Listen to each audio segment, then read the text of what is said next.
आज हम लोग नोडल एनालिसिस स्टार्ट करने वाला है।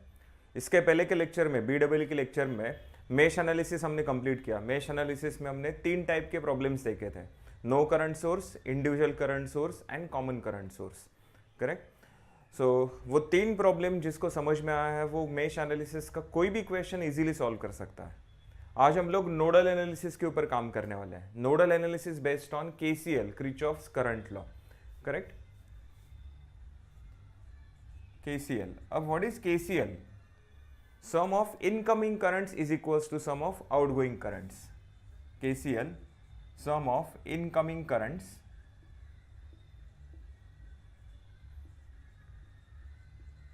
is equals to sum of outgoing currents.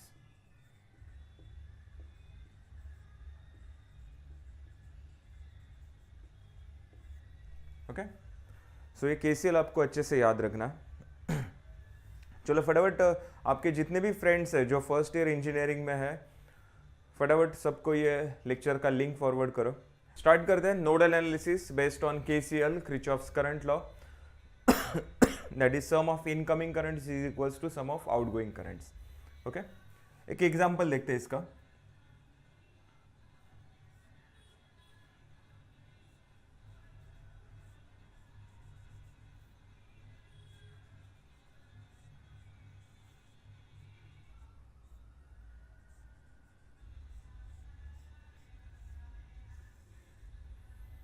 Twenty volt, this is 5 ohm, 6 ohm, 7 ohm, 8 ohm and 30 volt and 10 ampere. Okay, और question है find current flowing through 6 ohm resistor. Okay, ये आपका question है, find current flowing through 6 ohm resistor. चलो फटाफट start करते हैं।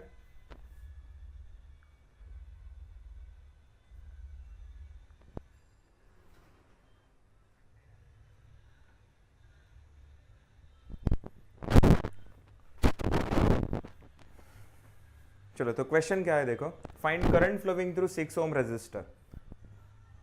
6 ohm resistor का करंट कैलकुलेट करना है, नोडल एनालिसिस यूज करना है। Nodal that is KCL apply करने वाला है, किरचॉफ्स करंट लॉ। अब मेश एनालिसिस में जैसे हम लोग नंबर ऑफ मेशेस काउंट करते थे, तो सेम वैसे ही यहाँ पर आपको नंबर ऑफ नोड्स काउंट करना है। अब ये नोड का डेफिनेशन क्या है? Node, it is a point at which more than 2 branches are connected to each other. मैंने क्या बोला? More than 2 branches are connected to each other, that point is called as a node और a junction. जैसे कल्याण station सबको पता है, कल्याण station का नाम कल्याण जंक्शन है। अब उसका नाम कल्याण जंक्शन क्यों है? क्योंकि कल्याण से कसारा, कल्याण से करजत और कल्याण से CST, ऐसे टोटल 3 ट्रैक्स वहां पर कनेक्टेड है ना। कल्याण स्टेशन पर टोटल 3 ट्रैक्स कनेक्टेड है, मतलब मोर देन 2 ट्रैक्स एक दूसरे के साथ कनेक्टेड है, तो इसलिए उस स्टेशन को जंक्शन कहते हैं या फिर नोड कहते हैं। करेक्ट। सो नोड का डेफिनेशन बहुत ही सिंपल है, the point at which more than 2 branches are connected to each other. तो चेक करो इसमें टोटल नंबर ऑफ नोड्स कितने हैं। टोटल नंबर ऑफ नोड्स, इस पॉइंट को मैं नोड बोल सकता हूँ क्या? नहीं बोल सकता। मुझे कितना चाहिए? मोर देन 2 ब्रांचेस चाहिए ना। तो इस पॉइंट पर देखो 1 and 2, ओनली 2 ब्रांचेस कनेक्टेड है। नेक्स्ट, इस पॉइंट पर अगर चेक करोगे, इस पॉइंट पर तो 1, 2 and 3, more than 2 branches connected है। तो ये हो गया अपना फर्स्ट नोड। सेम वैसे ही इस पॉइंट पर भी देखो 1, 2 and 3, more than 2 branches are connected to each other, so इसको भी मैं नोड बोल सकता हूँ। फिर उसके बाद यहाँ पर आ जाओ 1, 2, only 2 branches are connected to each other, so इसको मैं नोड नहीं बोल सकता। नेक्स्ट, ये वाला पॉइंट नोड होगा क्या? नहीं। नेक्स्ट, ये वाला पॉइंट नोड है, yes. 1, 2 and 3, total 3 branches are connected to each other, this is also node. 1, 2, 3, more than 2 branches connected है, नोड हो गया वो। इसको मैं नोड बोल सकता हूँ क्या? बिल्कुल नहीं। So total number of nodes अगर काउंट करोगे तो कितना आएगा? देखो 1, 2, 3 and 4। करेक्ट। टोटल 4 नोड्स यहां पर प्रेजेंट है। नेक्स्ट, अब नोड्स कैलकुलेट करने के बाद चेक करने का इसमें से इक्विपोटेंशियल नोड्स कितने हैं। अब ये इक्विपोटेंशियल नोड्स मतलब एग्जैक्टली क्या? इक्विपोटेंशियल नोड्स मतलब ऐसे 2 नोड्स जिनके बीच में कोई भी इलेक्ट्रिकल कंपोनेंट प्रेजेंट नहीं है। इलेक्ट्रिकल कंपोनेंट मतलब कोई भी रेजिस्टर नहीं है, करंट सोर्स नहीं है, वोल्टेज सोर्स नहीं है, कोई भी कंपोनेंट नहीं है। सो ऐसे दो नोड्स को हम लोग इक्विपोटेंशियल नोड्स कहते हैं। जैसे कि यहां पर देखो फर्स्ट एंड सेकेंड दोनों के बीच में रेजिस्टर है, इक्विपोटेंशियल होगा वो नहीं। सेकेंड एंड थर्ड ये दोनों के बीच में देखो करंट सोर्स प्रेजेंट है, इस ब्रांच में अगर देखोगे तो वोल्टेज सोर्स है, रेजिस्टर है। सो इसका मतलब node 2 and node 3 equipotential nodes नहीं है। नेक्स्ट नोड 3 एंड 4 में चेक करो, नोड 3 एंड 4 दोनों के बीच में ब्रांच है, इलेक्ट्रिकल ब्रांच एग्जिस्ट कर रहा है, लेकिन उस ब्रांच में एक भी कंपोनेंट प्रेजेंट नहीं है, रेजिस्टर नहीं है, inductor, capacitor, voltage source, current source कुछ भी नहीं है। सो नोड 3 एंड नोड 4 ये दोनों क्या हो गए फिर इक्विपोटेंशियल नोड हो गए। इक्विपोटेंशियल नोड मतलब दोनों का पोटेंशियल सेम है। अब नाम से ही पता चल रहा है दोनों का पोटेंशियल सेम है, तो दो अलग अलग नोड क्यों कंसीडर करेंगे, वहां पर हम लोग सिंगल नोड कंसीडर करेंगे, करेक्ट। तो इसलिए मैं क्या कर रहा हूं, देखो इस नोड को, इस ब्रांच को यहां से मैं निकाल रहा हूं, है ना, 10 एम्पियर का ये जो ब्रांच है ना, इस ब्रांच को मैंने यहां से निकाल दिया और यहां पर कनेक्ट किया। कर सकते हो ऐसा। अब अगर ऐसा करता हूं तो बताओ ये अब नोड रहेगा क्या, नहीं, अब ये नोड नहीं रहेगा, करेक्ट, अब ये नोड नहीं रहेगा। अब नंबर ऑफ नोड्स काउंट करो कितना है, 1 2 एंड 3, ओनली 3 नोड्स प्रेजेंट है। समझा? देखो सिंपल सा लॉजिक है, जितने कम नोड्स रहेंगे उतना कम कैलकुलेशन रहेगा, जितने ज्यादा नोड्स रहेंगे उतना ज्यादा कैलकुलेशन रहेगा। सो नोडल एनालिसिस में सबसे पहले आपको नंबर ऑफ नोड्स काउंट करना है। नंबर ऑफ नोड्स काउंट करने के बाद इक्विपोटेंशियल नोड्स ढूंढना है, इक्विपोटेंशियल नोड्स, और वहां पर आपको सिंगल नोड कंसीडर करना है, क्योंकि नाम से ही पता चल रहा है इक्वल पोटेंशियल है, सेम पोटेंशियल है, अलग अलग नोड कंसीडर करने की जरूरत नहीं है। जैसे कि आपके घर में देखो, अगर आपको मोबाइल चार्जिंग के लिए लगाना है और आप किचन में काम कर रहे हो, तो किचन में जो सॉकेट रहता है वहां पर आप मोबाइल चार्जिंग के लिए लगा सकते हो। फिर किचन में जो काम है वो कंप्लीट होने के बाद आप बेडरूम में गए, सो बेडरूम में भी सॉकेट रहेगा, वहां पर भी आप मोबाइल चार्जिंग के लिए लगा सकते हो। अगर आपको हॉल में कुछ काम है, हॉल में मोबाइल चार्जिंग को लगा सकते हो। मतलब आप घर में कहीं पर भी जाओ, सभी सॉकेट में आपको इक्वल सेम पोटेंशियल मिलेगा। मतलब अपने घर में जितने भी सॉकेट्स है वो सब कैसे है, इक्वी पोटेंशियल है। तो मुझे बताओ हम लोग क्या अलग अलग सॉकेट के लिए अलग अलग इलेक्ट्रिसिटी बिल पे करते हैं क्या? हाँ, किचन का जो सॉकेट है वहाँ का अलग इलेक्ट्रिसिटी बिल, हॉल का अलग इलेक्ट्रिसिटी बिल, या फिर बेडरूम का अलग, ऐसा कुछ नहीं रहता। हमारे पूरे घर का सेम एक ही इलेक्ट्रिसिटी बिल आता है, बराबर, करेक्ट। सो इसका मतलब अपने घर में जितने भी नोड्स है वो सब कैसे है, इक्वी पोटेंशियल नोड्स है, बराबर। नेक्स्ट अब आगे बढ़ते हैं। सो नंबर ऑफ नोड्स हो गया 1 2 एंड 3, पहले 4 था, इक्वी पोटेंशियल नोड्स है, अब नंबर ऑफ नोड्स कितना हो गया, 3 नोड्स हो गया। अब ये 3 नोड्स में से एक नोड आपको as a reference node consider करना है, एक node as a reference node. अब देखो कॉलेज में आपका BEE का प्रैक्टिकल स्टार्ट हुआ रहेगा, स्टार्ट होगा, आज तो आपका फर्स्ट डे था।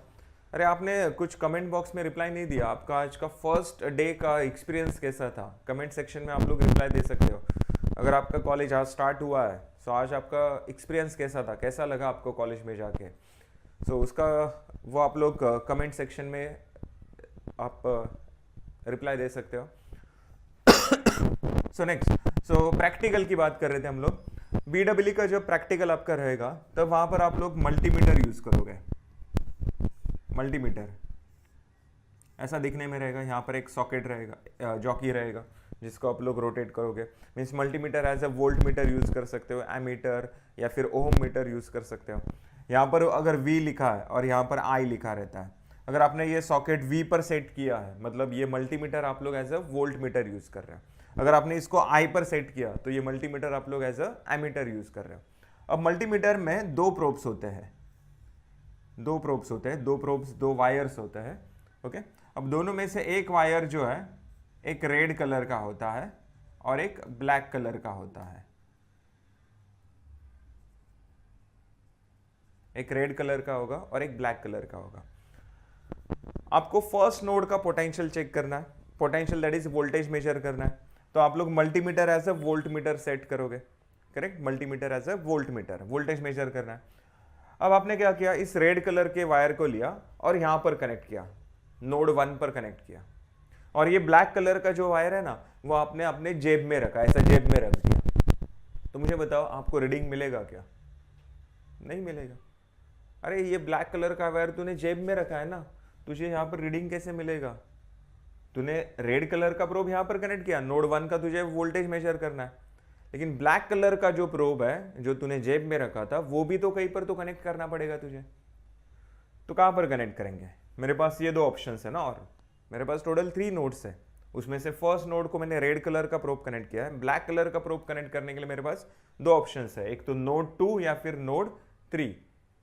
तो मैं क्या कर रहा हूं यहां पर, नोड 3 को ये ब्लैक कलर का प्रोब कनेक्ट कर रहा हूं।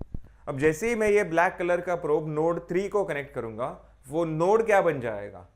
ग्राउंड बन जाएगा, रेफरेंस नोड बन जाएगा, रेफरेंस। क्योंकि ब्लैक कलर का प्रोब जहां पर कनेक्ट किया रहता है ना, वहां पर ऐसा सिंबल रहेगा, देखो रेफरेंस, ग्राउंड का सिंबल रहेगा। समझा? मतलब आप लोग क्या कर रहे हो, इस नोड का पोटेंशियल कैलकुलेट कर रहे हो, नोड 1 का with respect to node 3, correct?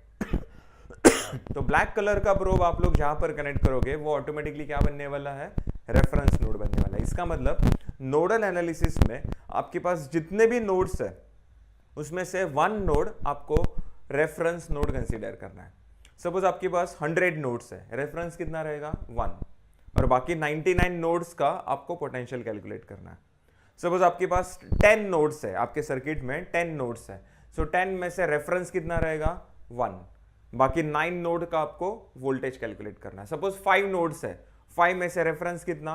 1, बाकी 4 नोड का आपको वोल्टेज कैलकुलेट करना है, पोटेंशियल कैलकुलेट करना है। तो सेम चीज यहां पर देखो, मेरे पास टोटल 3 नोड्स है, 3 में से एक नोड मैंने क्या किया?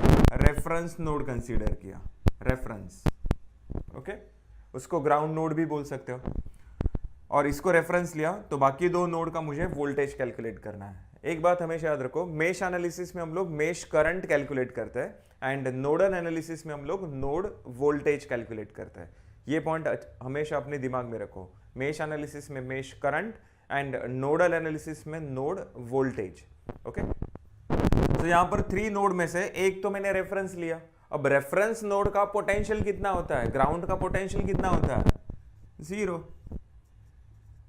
ग्राउंड पोटेंशियल 0 होता है, करेक्ट? सो मुझे बाकी 2 नोड का वोल्टेज कैलकुलेट करना है, V1 एंड V2, और उसके लिए मुझे यहां पर KCL अप्लाई करना है। चलो फिर स्टार्ट करते हैं। सो आई होप यहां तक समझा रहेगा सबको। फटाफट रिप्लाई चाहिए मुझे, चैट बॉक्स में रिप्लाई चाहिए। यहां तक समझा सबको? सो मेरे पास जितने नोड्स है उसमें से इक्वी पोटेंशियल नोड्स चेक किया कितना है, फिर उसके बाद चेक किया इसमें से रेफरेंस नोड किसको लेना है, इक्वी पोटेंशियल नोड। तो टोटल 4 नोड्स था, 4 में से 3rd and 4th equi potential single node लिया। फिर 3 नोड्स बच गया ना, 3 में से एक को मैंने रेफरेंस लिया, बाकी 2 का मुझे वोल्टेज कैलकुलेट करना है।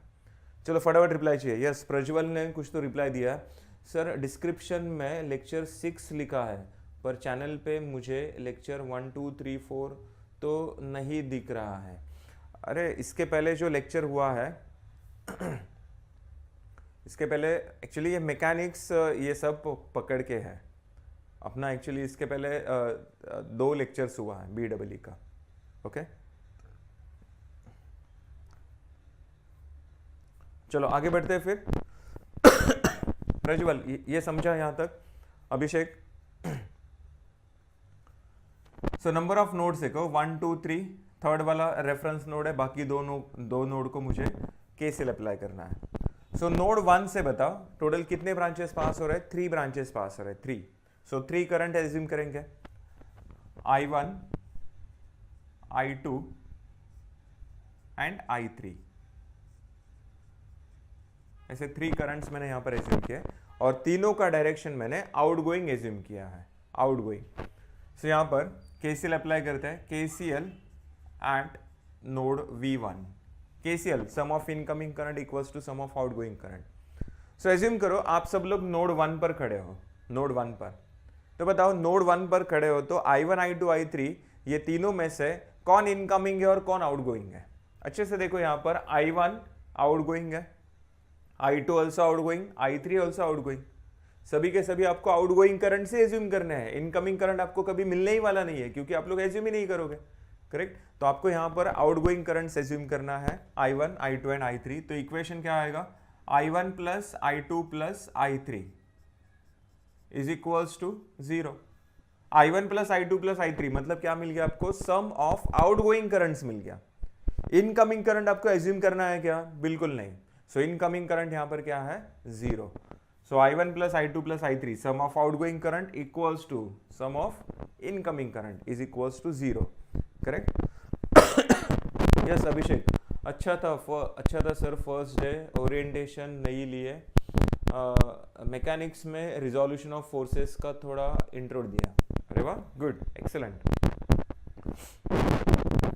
चलो फिर आगे बढ़ते हैं। So I1 plus I2 plus I3 is equals to 0 हो गया। सो I1 बताओ, मुझे बताओ ये आगे का कैलकुलेशन करने के लिए दो स्टेटमेंट याद रखना है। मुझे बताओ ये करंट हमेशा कैसे फ्लो होता है?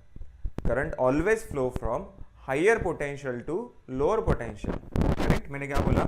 Important note,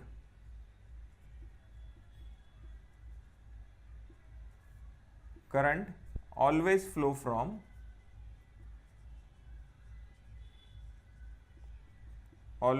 from higher potential to lower potential।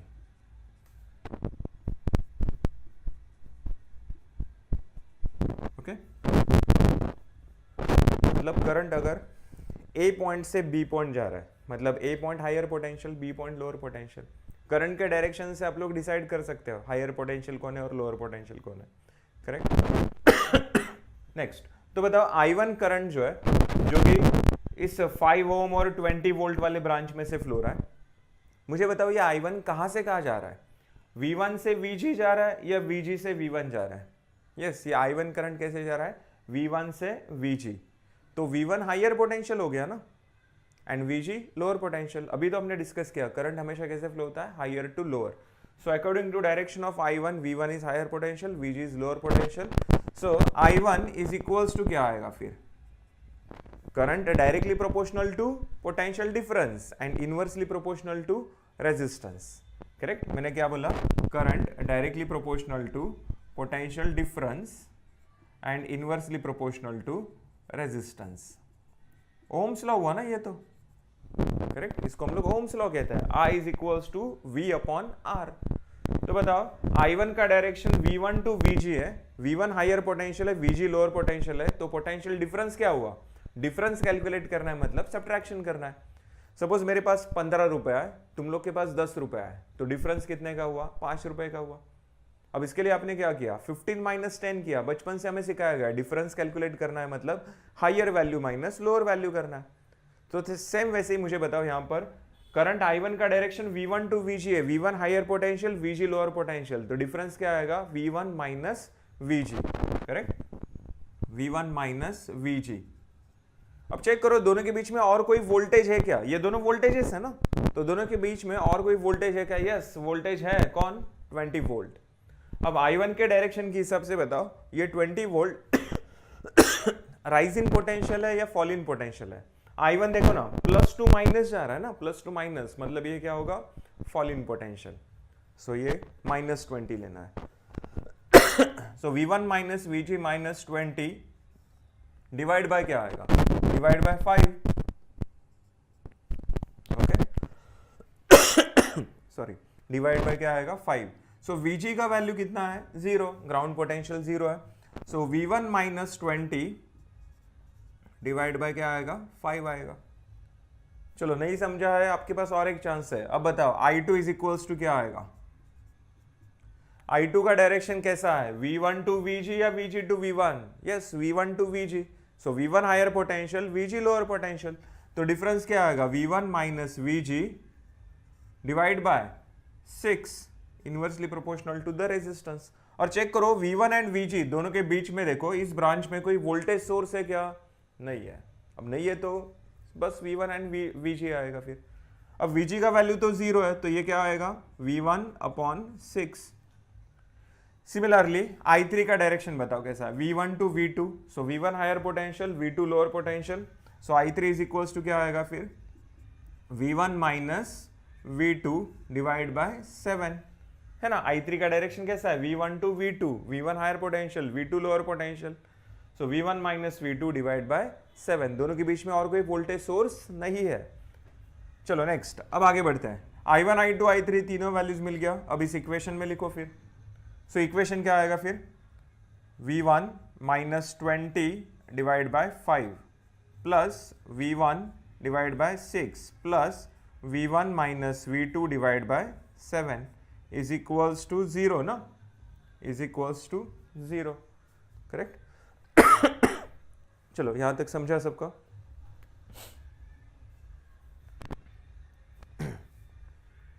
Correct, यहां तक इक्वेशन अपना कंप्लीट हो गया। अब इसके बाद मुझे बताओ, a minus B upon C, इसको मैं a upon C minus B upon C ऐसा लिख सकता हूं? यस, लिख सकता हूं। मैथमेटिक्स में हम लोग ऐसा कर सकते हैं ना, a minus B upon c is equals to a upon C minus B upon c. Numerator को मैंने सेपरेट किया, तो सेम वही आपको यहां पर करना है, करेक्ट। सो इक्वेशन कैसा आएगा देखो यहां पर,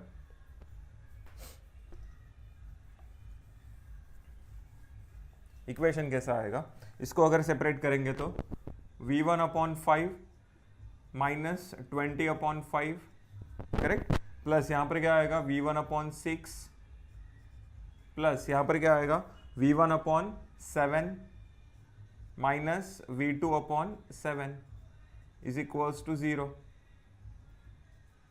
करेक्ट। नेक्स्ट, अब v1 वाले टर्म्स देखो कौन कौन है, 1 अपॉन 5, 1 अपॉन 6, 1 अपॉन 7, तीनों में देखो v1 कॉमन है, तो इसको मैं कैसे लिखूंगा, 1 divide by 5 plus 1 divide by 6 plus 1 divide by 7 into v1 minus 1 divide by 7 v2, और ये 20 अपॉन 5 राइट साइड शिफ्ट करेंगे प्लस हो जाएगा।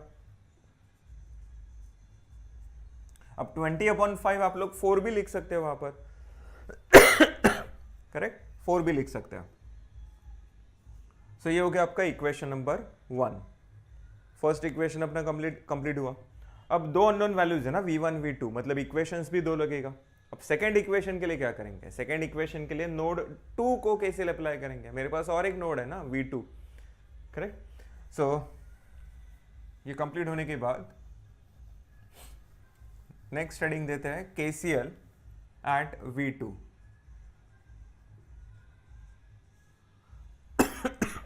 अब बताओ नोड 2 से कितने ब्रांचेस पास हो रहे हैं, 1 2 3, टोटल 3 ब्रांचेस पास हो रहे हैं। सो 3 करंट्स एज्यूम करेंगे, I4 I5 एंड I6।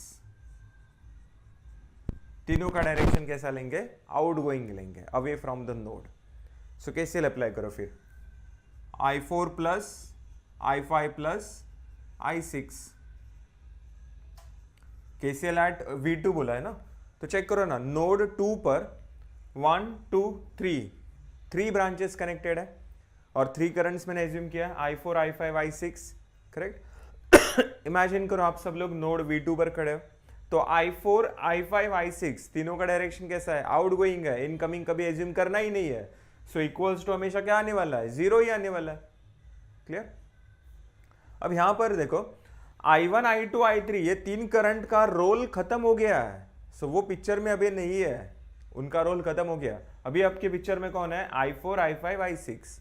आप लोग यहां पर जो KCL अप्लाई कर रहे हो वो 1 बाय 1 अप्लाई कर रहे हो, KCL at node 1, then KCL at node 2, और एक नोड रहेगा तो KCL एट नोड 3, ऐसे 1 बाय 1 अप्लाई कर रहे हो, साइमल्टेनियसली नहीं। तो यहां पर ये I1 I2 I3 जब एग्जिस्ट कर रहे थे तब I4 I5 I6 ये एग्जिस्ट नहीं कर रहे थे, समझ में आ रहा है। फिर जब I4 I5 I6 एग्जिस्ट कर रहे हैं तब I1 I2 I3 अब एग्जिस्ट नहीं कर रहे हैं, वो गए, अब उनका रोल खत्म हो गया, समझा। नेक्स्ट, तो I4 plus I5 plus I6 is equals to 0। तो बताओ फिर I4 का डायरेक्शन कैसा है, V2 to V1। So V2 higher potential हो गया, V1 लोअर पोटेंशियल हो गया, तो इक्वेशन क्या आएगा, V2 minus V1 divide by क्या, 7, करेक्ट। फिर उसके बाद यहां पर आ जाओ I5 यहां पर क्या करेंगे, V2 माइनस VG प्लस 10 या माइनस 10। अब यहां पर देखो ओम्स लॉ, KVL KCL कुछ नहीं आएगा, यहां पर करंट सोर्स है। मैक्सिमम लोग है ना करंट सोर्स आने के बाद थोड़ा टेंशन में आता है, उनको लगता है कि अरे करंट सोर्स आ गया, अपना दुश्मन आ गया। एक्चुअली ये करंट सोर्स आपका दुश्मन नहीं है, ये आपका बहुत अच्छा दोस्त है। करंट सोर्स आने से आपका प्रॉब्लम इजी होता है, ये बात हमेशा याद रखो। करंट सोर्स आने से आपका प्रॉब्लम इजी होता है। यहाँ पर मुझे बताओ I5 का डायरेक्शन कैसा है, डाउनवर्ड्स है। I5 जिस ब्रांच में से जा रहा है उस ब्रांच में ऑलरेडी करंट सोर्स है। जैसे कि देखो यहां पर मेरे क्वेश्चन का आंसर दो, I फाइंड I का आंसर क्या होगा, I मतलब करंट कैलकुलेट करना है। सो I इज इक्वल्स टू कितना आएगा, 10 एम्पियर आएगा, करेक्ट। अब बताओ I इज इक्वल्स टू कितना आएगा, -10 एम्पियर, क्योंकि अपोजिट डायरेक्शन है निगेटिव, सेम डायरेक्शन है पॉजिटिव। अब बताओ यहां पर आपने कोई लॉ अप्लाई किया, केवीएल, केसीएल, ओम्स लॉ, या फिर और कोई Faraday's law, Newton second law, Newton third law, ऐसा कुछ लॉ वगैरह अप्लाई किया? बिल्कुल नहीं। यहाँ पर आपने कॉमन सेंस यूज किया, थोड़ा सा दिमाग लगा। करंट सोर्स प्रेजेंट है, करंट कैलकुलेट करना है, बस डायरेक्शन चेक करो, सेम है तो प्लस, अपोजिट है तो माइनस। तो सेम यही कॉमन सेंस आपको यहाँ पर यूज करना है। बताओ ना, I5 जिस ब्रांच में से जा रहा है उस ब्रांच में ऑलरेडी करंट सोर्स है। I5 का डायरेक्शन करंट सोर्स का डायरेक्शन अपोजिट है, अपोजिट है मतलब I5 इज इक्वल्स टू क्या आएगा, -10। सेम डायरेक्शन होता, अगर करंट सोर्स डाउनवर्ड्स होता, I5 का डायरेक्शन करंट सोर्स से मैच होता तो यहां पर +10 आता। समझा, यस और नो? फटाफट रिप्लाई चाहिए मुझे कमेंट बॉक्स में।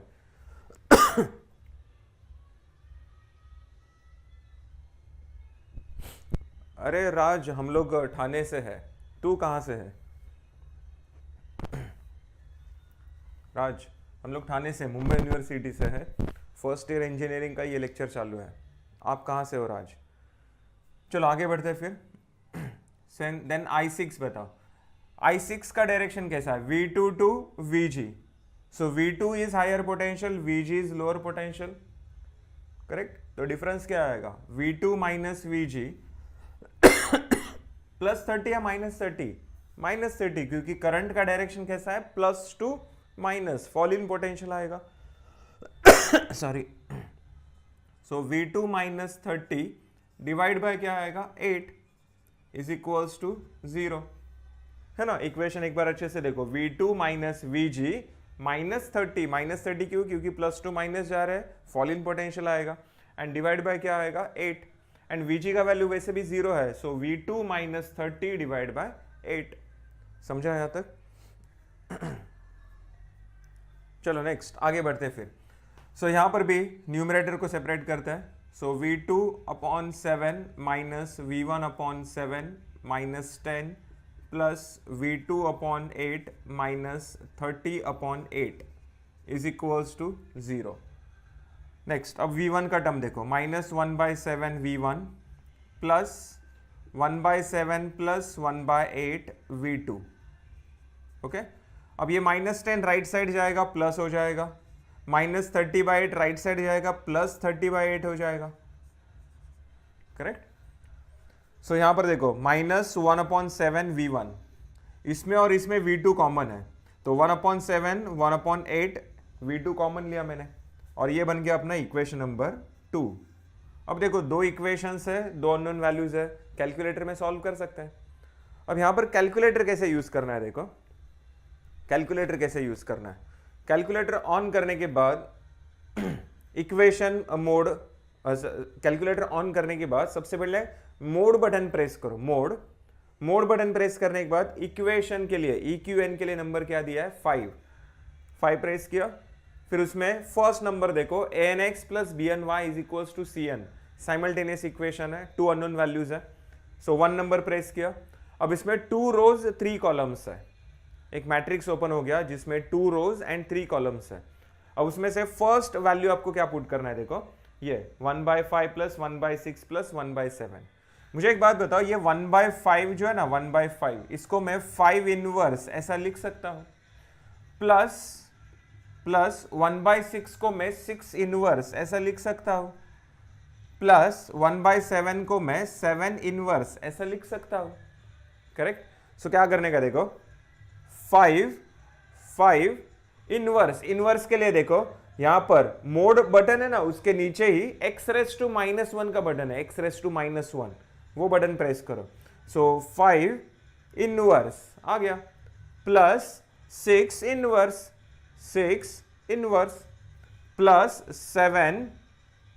7 इनवर्स आ गया। इक्वल बटन प्रेस करो, सेकेंड कॉलम में जाओगे आप। अब यहां पर क्या है, -1/7 ना, मतलब क्या टाइप करोगे, -7 इनवर्स। सो -7 इनवर्स, इक्वल बटन प्रेस किया। नेक्स्ट कॉलम में आ जाओ, 20 divide by 5, so 20 divide by 5, equal button press किया, सेकेंड रो में आ गया मैं। अब सेकेंड रो में -7 इनवर्स है ना, -7 इनवर्स इक्वल, यहां पर क्या लिखेंगे, 7 inverse plus 8 inverse, 7 inverse plus 8 inverse, equal button press किया। एंड लास्ट में 10 प्लस इन ब्रैकेट 30/8 को ब्रैकेट के अंदर लिखो, so 10 plus in bracket 30 divide by 8, bracket close, equal, correct. Again equal button press करो। So first answer x is equals to मिला 340 divide by 13, 340 divide by 13। तो यहां पर मुझे फ्रैक्शन में आंसर चाहिए, तो क्या करेंगे, S2D बटन प्रेस करेंगे। ये जो डिलीट बटन है ना, उसके ऊपर है, देखो डिलीट बटन के ऊपर S2D। सो आंसर आ गया 26.15, करेक्ट, आंसर आ गया 26.15। सो V1 is equals to 26.15 volts। चलो फर्स्ट आंसर मिल गया। अगेन इक्वल बटन प्रेस करो, S2D बटन प्रेस करो, 65.28, V2 is equals to 65.28 volts, ये मिल गया मुझे V2, सेकेंड नोड वोल्टेज मिल गया। चलो फटाफट रिप्लाई चाहिए मुझे, कमेंट बॉक्स में फटाफट रिप्लाई चाहिए, समझा सबको, यस और no. V1 V2 two node voltages calculate किया। अब इसके बाद अपना क्वेश्चन सॉल्व करते हैं। अपना क्वेश्चन क्या है, find current flowing through 6 ohm resistor. अब ये 6 ओम रेजिस्टर में से कौन सा करंट फ्लो हो रहा है, 6 ओम रेजिस्टर में से करंट कौन सा फ्लो हो रहा है, I2 करंट फ्लो हो रहा है, I2, करेक्ट। एंड I2 का इक्वेशन हमने क्या लिया था, I2 का इक्वेशन लिया था हमने V1/6 लिया था, है ना, V1 minus VG/6, VG 0, so V1/6, V1 divide by 6, and V1 का वैल्यू कितना है, 26.15। सो बताओ ना, 26.15 divide by 6, so current flowing through 6 ohm resistor is equals to 26.15 divide by 6, so answer आएगा 4.35 एम्पियर्स। अब करंट कैलकुलेट करने के लिए बोला है, मतलब डायरेक्शन तो दिखाना पड़ेगा, करेक्ट, और बिल्कुल दिमाग नहीं लगाने का, डायग्राम में देखने का। डायग्राम में देखो, 6 ओम रेजिस्टर में से I2 जो करंट जा रहा है वो कौन से डायरेक्शन में जा रहा है, डाउनवर्ड्स, ऊपर से नीचे जा रहा है, downwards direction. So final answer के आगे डायरेक्शन मेंशन करना है आपको, ओके। सो यहां पर देखो sorry, current flowing through 6 ohm resistor calculate करने के लिए बोला था, नोडल एनालिसिस मैंने यूज किया है। नंबर ऑफ नोड्स पहले 4 था, 1 2 3 एंड 4, उसमें से third and fourth equipotential node, equipotential same potential, तो सिंगल नोड मैंने कंसीडर किया। सो 1 2 3 3 नोड्स बच गया। जितने कम नोड उतना कम कैलकुलेशन, जितने ज्यादा नोड्स उतना ज्यादा calculation, correct. So number of nodes 3 हो गया, 3 में से एक नोड रेफरेंस एज्यूम किया, बचे बाकी 2 नोड्स का मैंने पोटेंशियल कैलकुलेट किया, दैट इज वोल्टेज कैलकुलेट किया। नोड एनालिसिस में हम लोग नोड वोल्टेज कैलकुलेट करते हैं, मेश एनालिसिस में हम लोग मेश करंट कैलकुलेट करते हैं, समझा। एंड 1 बाय 1 मैंने केसीएल अप्लाई किया, पहले नोड 1 को अप्लाई किया, फिर नोड 2 को अप्लाई किया, करेक्ट। नोड 1 को जब केसीएल अप्लाई किया तब जितने भी ब्रांचेस थे उसमें से जो करंट मैंने एज्यूम किया वो आउटगोइंग एज्यूम किया। फिर नोड 2 पर मैंने जब करंट एज्यूम किया तब वहां पर भी आउटगोइंग करंट एज्यूम किया। और जब I1 I2 I3 ये 3 करंट्स एग्जिस्ट कर रहे थे तब I4 I5 I6 नहीं थे, और जब I4 I5 I6 लिया तब I1 I2 I3 वहां पर एग्जिस्ट नहीं कर रहे थे। समझ में आ रहा है? एंड देन ये वाला भी कंसेप्ट अच्छे से देखो, करंट सोर्स प्रेजेंट था तो कोई लॉ वगैरह अप्लाई नहीं करना है, बस करंट का डायरेक्शन, जो करंट आपने एज्यूम किया I5 उसका और करंट सोर्स का डायरेक्शन चेक करना है, सेम है तो प्लस, अपोजिट है तो माइनस लेना है। करेक्ट। अब सेम क्वेश्चन आपको मेश एनालिसिस से भी ट्राई करना है, correct. Same question mesh analysis से ट्राई करना है, आपको सेम आंसर मिलना चाहिए। सेम यही क्वेश्चन अगर मेश से सॉल्व करते हो तो नंबर ऑफ मेशेस कितना आएगा, 3 मेशेस आएगा। सो 3 मेश करंट क्लॉकवाइज में एज्यूम करोगे। यहाँ पर कौन से टाइप का क्वेश्चन होगा ये मेश एनालिसिस का, ये कौन से टाइप का क्वेश्चन होगा, no current source, individual current source या कॉमन करंट सोर्स? फटाफट रिप्लाई चाहिए मुझे, कमेंट सेक्शन में मुझे फटाफट रिप्लाई चाहिए। ये कौन से टाइप का क्वेश्चन है? अगर ये मेश एनालिसिस से सॉल्व करते हो तो मेश एनालिसिस में ये कौन से टाइप का क्वेश्चन आएगा? फटाफट मुझे कमेंट सेक्शन में रिप्लाई चाहिए, फास्ट।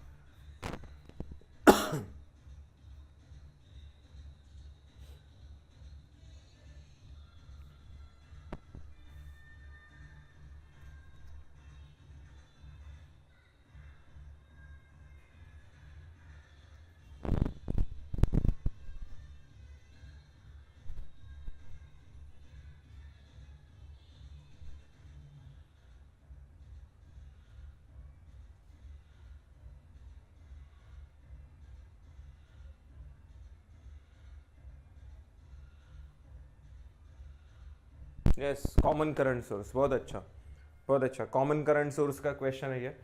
तो बताओ ना कैसे सॉल्व करेंगे इसको? कॉमन करंट सोर्स मतलब सुपर मेश हो गया ये तो।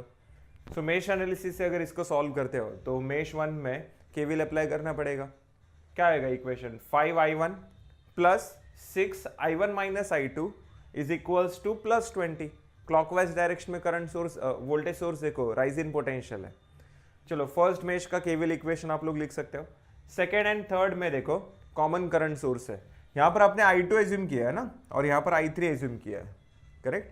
i2 का डायरेक्शन और करंट सोर्स का डायरेक्शन अपोजिट है, i3 का डायरेक्शन और करंट सोर्स का डायरेक्शन सेम है। सो यहां पर i2 नेगेटिव आएगा, i3 पॉजिटिव आएगा, is equals to 10। Minus i2 plus i3 is equals to 10 हो गया second equation. And third equation के लिए क्या करोगे? KVL for outer loop of super meshes. So outer loop of super meshes में बताओ, 7i2 plus 8i3 plus 6i2 minus i1 is equals to minus 30, correct, is equals to minus 30। Clockwise direction में 30 volt देखो fall in potential है। चलो second third equation भी हो गया। 3 equations आप कैलकुलेटर में सॉल्व करोगे, साइमल्टेनियस इक्वेशन, जिसमें i1 i2 i3 3 आंसर्स मिलेंगे। फिर करंट फ्लोइंग थ्रू 6 क्या आएगा? करंट फ्लोइंग थ्रू 6, इसमें तो i1 भी जा रहा है, i2 भी जा रहा है, तो यहां पर क्या आएगा? Current flowing through 6 i1 minus i2, i1 minus i2। Answer check करो, आपको यही मिलेगा 4.35 एम्पियर। सेम आंसर आना चाहिए। और इसका प्रैक्टिस कैसे करने का देखो, इस सब्जेक्ट का डीसी सर्किट का प्रैक्टिस कैसे करने का, डेली 1 प्रॉब्लम सॉल्व करने का, ओनली 1, एक से ज्यादा मत करो, बस एक ही प्रॉब्लम सॉल्व करो daily, by using mesh analysis, by using node analysis, by using superposition theorem, by using Thevenin's theorem, by using Norton theorem. 5 method से सॉल्व करना है, 1 प्रॉब्लम 5 मेथड्स। स्टार्टिंग में आपको 1 घंटा लगेगा, कंटिन्यूसली 1 हफ्ता अगर आप लोग प्रैक्टिस करते हो तो आपको 1 घंटा लगेगा। 1 हफ्ता प्रैक्टिस करने के बाद आपको 45 मिनट्स लगेगा, फिर आपको 30 मिनट्स लगेगा, समझा? मतलब 1 महीना कंसिस्टेंटली अगर आप लोग प्रैक्टिस करते हो daily 1 problem by using all method, मैं आपको गारंटी देता हूं 20-25 दिन प्रैक्टिस करने के बाद मेश, नोडल, ये दोनों मेथड आप ओरली सॉल्व करने लगोगे। मतलब एक वर्ड लिखने की भी जरूरत नहीं पड़ेगी, आप लोग सर्किट डायग्राम देखते ही इमेजिन करने लगोगे कि अरे हाँ, कहाँ पर केवीएल अप्लाई करना है, कैसे अप्लाई करना है, केसीएल कैसे अप्लाई करना है, सब आप लोग इजीली इमेजिन कर सकते हो। एक वर्ड लिखने की आपको जरूरत नहीं पड़ेगी। ये सभी इक्वेशंस है ना, ये आप लोग दिमाग में ही निकालोगे, डायरेक्ट कैलकुलेटर में टाइप करोगे, इतना आपका कॉन्सेप्ट परफेक्ट होगा। बस आपको कंसिस्टेंटली 20-25 दिन ये डेली 1 प्रॉब्लम सॉल्व करना है बाय यूजिंग ऑल मेथड्स, समझा? रात को जब आप लोग सोते हो तो सोते वक्त ही नोटबुक में एक पेज पर डायग्राम ड्रॉ करके रखने का, करेक्ट, और सो जाने का। सुबह जब आप लोग उठोगे, 7 बजे जब आप लोग उठोगे, तो सबसे पहले कुछ करने का नहीं, ब्रश वगैरह कुछ नहीं करने का, वो पहले नोटबुक जो आपने सिर के साइड में रखा है ना सोते टाइम, वो लेने का, ब्रश वगैरह कुछ नहीं करने का, नोटबुक लेके सॉल्व करने का। Mesh analysis by using nodal, by using superposition, Thevenin, Norton, समझा? कसम खाने का फुल डेडिकेशन होना चाहिए। देखो, नहीं तो हाँ करेंगे, देखेंगे, चलो बाद में देखते हैं, आज मेश ही कर लेते हैं, 2-3 दिन के बाद नोडल कर लेते हैं। अगर ऐसा एटीट्यूड है सो प्लीज़, बहुत मतलब ऐसा इंजीनियरिंग करके कुछ फ़ायदा ही नहीं है रे फिर। समझ में आ रहा है? आप लोग भले ही इंजीनियर हो जाओगे, लेकिन वो काम चला हुआ इंजीनियर होगा। हाँ चलो कुछ नहीं आ रहा, हाँ चल, मतलब आपको फिर जॉब भी वैसे ही मिलेगा। समझा? मतलब आप 100 लोगों में से ऐसा ऐसा दिखोगे ही नहीं, मीन्स हाँ चलो, हाँ इसने भी इंजीनियरिंग कर लिया है। सब लोग का फिर आपका देखने का जो नज़रिया है, आपकी तरफ देखने का, वो ऐसा कॉमन ही रहेगा, स्पेशल ऐसा कुछ नहीं रहेगा फिर आप में। समझा? सो फुल डेडिकेशन के साथ आपको इंजीनियरिंग करना है।